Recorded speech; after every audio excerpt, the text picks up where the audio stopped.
It's day 5 of the Radio Free Skaro Fluid Links Advent Calendar, and today's question is this. Are there any crap monsters you'd like to see back in the show so that they could get a redemption and finally be great? Says Sarah is sad. I hope you're okay now, Sarah, since you asked this question.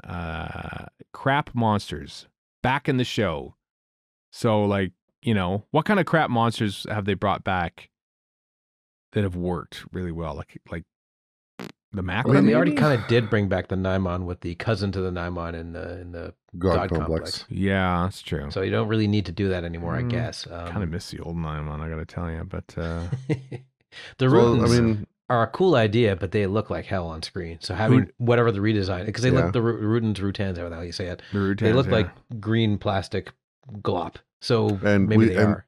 Despite seeing the Suntarans a bajillion times, we've only ever seen the Rutens the one time. And barely at that. So let's see them in some weird new redesign form. I love what they did the Ice Warriors, where it turns out they're actually salamanders, essentially, in armor. Right. Yeah. So something like that. That worked. I don't know. I think honestly, I think the Rutens work best when they're not seen, because in the Suntarans are just fighting this invisible enemy for millennia. And no, the invisible enemy is a different thing. Completely different. Yeah, well, we needed a new version of the virus that looks like the coronavirus. That's his eyes on the end of each little thingy. Doctor Who goes back to 2020 to go back and fight Michael Sheard and the coronavirus. Yeah, because of how utter crap they were in their one and only appearance. The Vardens. Yeah, we have to have new 2023 foil. That's true. Proper like Reynolds or Alcan. What about the monoids? Canadian. I mean, they look stupid as hell, but they're kind of cool because they're stupid as hell. How would you do that? Would they have like spiky hair? Maybe they wouldn't have the Beatles haircuts. They'd have like a sort of a more contemporary. They'd have Tennant hair. They were inspired by Tennant. They would just be up. They'd just be like back combed hair or something on the monoids. I do love that in Time of the Doctor, there's actually a monoid puppet at one point for two or 3 seconds. That's beautiful. It was. That's right. Yeah, pretty good in there too. The Chumblies. They need to be more. Would be they're kind of adorable as is, but yeah, the noise has to stay. They have to keep making the same noises. Boop. What about the Dominators? I mean, they're humans with costumes, but those are really stupid costumes. What about the Quarks? The Quarks as well. I think the Quarks would work well. True. The War Machines could be modified. They're like big drones or something. Warren, I think they're pretty much perfect as they were. I like the Quarks, because then we could continue to practice child labor on the set of Doctor Who and put them inside those things, as they did back in 1968. Because who doesn't love a little bit of child labor when you're making your favorite TV show? I think we'd be remiss to not mention the Murka.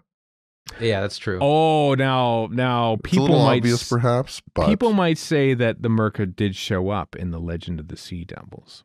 It's the thing that's floating, is swimming around and theoretically bites a ship. They never named it, but I remember looking at the going, "That's the Murka." Come on. What about in the Suntaran experiment? The card table on wheels with strings. There's a robot. You could update that robot for sure. You could update this little robot. Maybe you don't.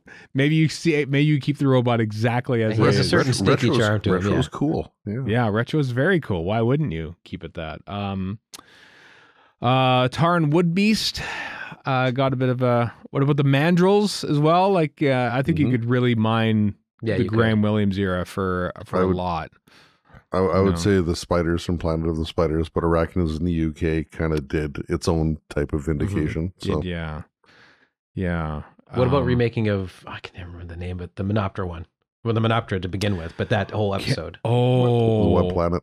Yeah, I think you do the Web Planet. You go back to the Web Planet, but you do it almost entirely practical effects again. You do it with what you can in 2024 technology. Now, I'd rather see what they could do with CG in this.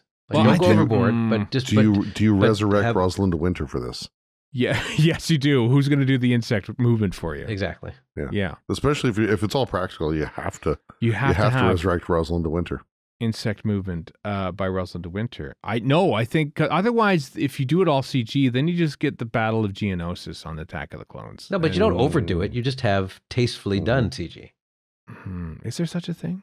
Well, we're going to do that. We're deciding, so yes. Okay. What about something like the Sensorites? The Sensorites. Well, give weren't them they... shoes. Keep the feet the way they are, but give them shoes. The feet...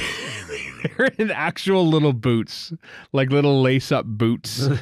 They're really insecure, so they have like elevator shoes. They just giant giant hockey pucks or something like that. They're wearing like Instant Pots. Roombas. They're actually vacuuming as they go. Oh, there we go. Sensorites as vacuums. And they're vacuuming like the households of the Ood who share like a galaxy with them, because the Sensorites lost the Ood Sensorite war. I think that's probably a good one we could go with, right? Sure. Could do. Or back in the day, they were super bulky because they kind of had to be. Now they could be a lot more svelte. War machines. Well, we've already dismissed that out of hand, or Stephen has anyway, because I said they could be big drones or something. What if we made them even bigger? Go the other way. They're bigger now. They're even bigger. Giant war. They're big buildings with arms. They're big giant buildings with arms, and they still smash tiny cardboard boxes. That's the thing about them.